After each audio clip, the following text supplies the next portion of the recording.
साथियों नमस्कार, स्वागत है आप सभी का अपने YouTube चैनल पर। दोस्तों आज के इस वीडियो में एक अति महत्वपूर्ण सा टॉपिक अपन डिस्कस करने वाले हैं और आज का टॉपिक रहेगा दोस्तों कि ऊंटों में होने वाली जो सबसे खतरनाक बीमारी है जिसे अपन सर्रा रोग के नाम से जानते हैं, वो क्या चीज होती है, किसके कारण होती है, क्या क्या लक्षण उसमें अपने को दिखाई देते हैं और क्या संभावित उपचार उसका किया जा सकता है और कैसे उस बीमारी को होने से रोका जा सकता है, कैसे उससे बचाव किया जा सकता है। तो ये वीडियो दोस्तों जो भी पशुपालक है सभी के लिए बहुत ज्यादा महत्वपूर्ण है। इसमें कैमल से रिलेटेड जो ट्रिपेनोसोमियोसिस है या सर्रा डिजीज है, इसके बारे में कंप्लीट डिस्कशन अपन करने वाले हैं। तो दोस्तों आज का ये वीडियो शुरू करें उससे पहले जो लोग नए हैं अपने चैनल पर, चैनल को सब्सक्राइब कीजिए, साथ ही लगे बेल आइकन को दबा दीजिए ताकि इसी प्रकार के उपयोगी ज्ञानवर्धक एवं ऑथेंटिक जानकारी वाले वीडियो सबसे पहले आपके पास पहुंच जाए।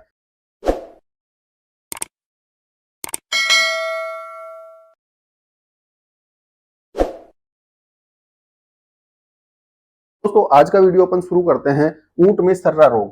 तो यहाँ पे देखिए दोस्तों, ऊंटों की सबसे महत्वपूर्ण बीमारी इसको मानते हैं। इसका कारण क्या होता है, सबसे पहले बात करें तो सर्रा रोग क्या है, सर्रा का मतलब क्या है, सर्रा डिजीज।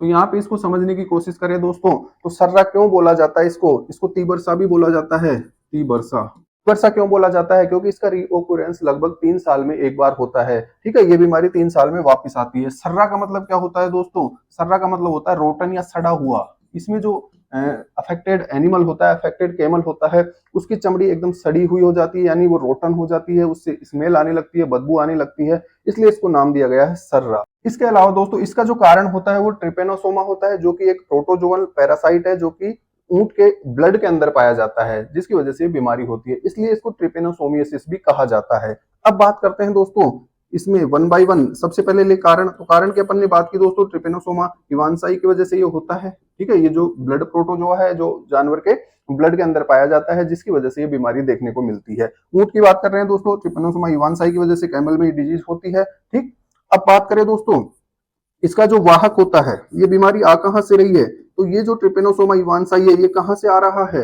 ये आ रहा है दोस्तों बाइटिंग फ्लाई से। बाइटिंग फ्लाइज यानी जो काटने वाली मक्खियां होती है, टेबेनस है, इनकी वजह से क्या होता है, एक जानवर से दूसरे जानवर में ट्रांसमिट होता है। एक ऊंट को ये बीमारी हो रखी है, उस पे मक्खी आके बैठी, मक्खी ने उस ऊंट को काटा, उसका ब्लड उसके कांटेक्ट में आया, वही मक्खी अगर दूसरे ऊंट को काट लेगी दोस्तों, तो वो बीमारी उस स्वस्थ ऊंट के भी हो जाएगी। तो ये कैसे ट्रांसमिट होती है, फ्लाइंग जो इंसेक्ट्स होते हैं, बाइटिंग इंसेक्ट जो होते हैं, उनकी वजह से। तो अपने को इस बीमारी को अगर रोकना है तो इनको हटाना पड़ेगा सबसे पहले, कि अपने ऊंटों के आसपास इस प्रकार की मक्खियां नहीं होनी चाहिए। मक्खियां नहीं होगी तो ये बीमारी प्रसारित नहीं होगी।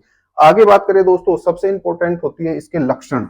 क्या क्या लक्षण इस बीमारी में अपने को देखने को मिलते हैं, तो सबसे पहला जो लक्षण होगा दोस्तों वो अपने को नजर आएगा कि अपने ऊंट को तेज बुखार आएगा। ठीक है, तेज बुखार आएगा, और ये जो बुखार होता है दोस्तों ये होता है इंटरमिटेंट टाइप का, यानी बुखार चढ़ गया, वापस से ठीक हो जाएगा टेम्परेचर, फिर बुखार आएगा, फिर सही हो जाएगा, टाइप का बुखार देखने को मिलता है। और ये महीने में 3-4 बार कम होता है और वापस से हो जाता है। इस प्रकार का बुखार जानवर के देखने को मिलेगा। ठीक, तो इसे क्या बोलेंगे दोस्तों, इंटरमिटेंट फीवर है ये, इंटरमिटेंट फीवर। समझे आप इंटरमिटेंट फीवर क्या चीज है, बुखार आएगा फिर सही होगा, फिर आएगा फिर सही होगा, फिर आएगा फिर सही होगा, इस तरीके से 3-4 बार होता है एक महीने के दौरान ही। इसके अलावा दोस्तों अगला जो लक्षण देखने को मिलेगा, कमजोरी, वीकनेस, थकान। ऊंट से अपन कोई भी काम ले रहे हैं तो ऊंट को जल्दी से थकान हो जाएगी, वो एकदम कमजोर हो जाएगा, इमेसिएटेड हो जाएगा। इसका रीजन क्या होता है दोस्तों, ये जो प्रोटोजोआ है कहाँ पाया जाता है, ब्लड के अंदर पाया जाता है, तो ब्लड सेल्स को डैमेज करता है, जिसकी वजह से एनीमिया अभी यहाँ पे देखने को मिलता है। तीसरा बात करें दोस्तों, तो जो अपना नर ऊंट है उसमें क्या होगा, उसके पैरों में स्वेलिंग देखने को मिलेगी, पैरों में सूजन आ जाएगी, जिससे उसको चलने फिरने में दिक्कत आती है। साथ ही उसके अंडकोशों में भी स्वेलिंग देखने को मिलेगी। ठीक है, नर ऊंट में क्या होगा दोस्तों, स्क्रोटम यानी अंडकोशों में स्वेलिंग,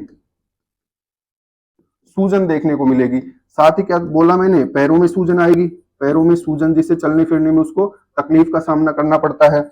नेक्स्ट बात करें दोस्तों, तो अगर अपनी जो ऊंटनी है अगर वो प्रेग्नेंट है तो उसमें अबॉर्शन भी हो जाएगा, गर्भपात हो जाएगा, वो बच्चा फेंक देगी। ठीक है, अगर उसको ट्रिपेनोसोमियासिस या सर्रा रोग हो गया है तो बहुत ज्यादा चांसेस होते हैं कि वो अबॉर्ट हो जाए। ठीक, तो यहाँ क्या लिख देंगे अपन, गर्भपात की संभावना भी उसमें रहती है। इसके अलावा दोस्तों और लक्षणों की बात करें तो ऊंट का जो कुबड़ होता है वो धीरे धीरे गायब होने लगता है।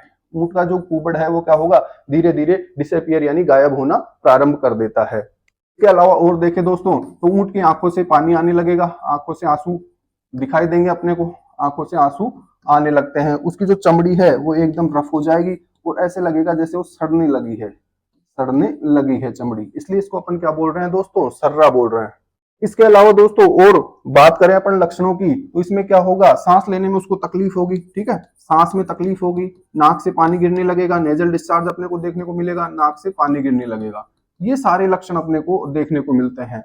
साथ ही जब वो यूरिन करेगा तो यूरिन जहां पे उसका गिरेगा वहां पे बहुत सारे इंसेक्ट्स भी अपने को देखने को मिलेंगे, चींटी, चींटे, मक्खी आदि उस पे बैठेगी। तो ये बहुत से पिक्युलर साइन इसमें अपने को देखने को मिलते हैं, जिससे अपने को तुरंत पता लग जाएगा कि ये कौन सी बीमारी हो गई है, अपने ऊंट को सर्रा रोग अपने ऊंट को हो चुका है, और त्वरित प्रभाव से उसका उपचार अपने को करवाना चाहिए। दोस्तों ये जो कंडीशन होती है इसमें कई बार त्वरित प्रभाव से डेथ भी हो जाती है, कई बार लंबे टाइम तक ये डिजीज चल सकती है। तो जितना जल्दी संभव हो, जैसे अपने को पता लगता है, इसमें प्रॉपर उपचार उसका होना चाहिए। अब उपचार की अगर बात करें दोस्तों, तो इसमें जो ये ट्रिपेनोसोमा है, यानी जो पॉजिटिव एजेंट है जिसके कारण बीमारी हो रही है, जो कीटाणु है, उसके खिलाफ कुछ मेडिसिन आती है, कुछ दवाइयां आती है, उनका उपयोग करना होता है। तो वो इंजेक्शन अपन क्यूरेटिव फॉर्म में भी लगाते हैं, जैसे गाँव में कई बार टीकाकरण का आयोजन करते हैं अपन, ऊंटों का शिविर लगाते हैं जहां पे ये टीके लगाए जाते हैं ताकि इस प्रकार की बीमारी आए ही ना, ठीक है। तो ये बीमारी को रोकने के काम में भी आता है, और बीमारी अगर हो गई है तो उसके उपचार में भी काम में आता है। तो दोस्तों अधिक से अधिक ऊंट पालक जो भाई हैं अपने, उनके साथ इस वीडियो को शेयर कीजिए ताकि वो अपने ऊंटों को इस बीमारी से बचा सके।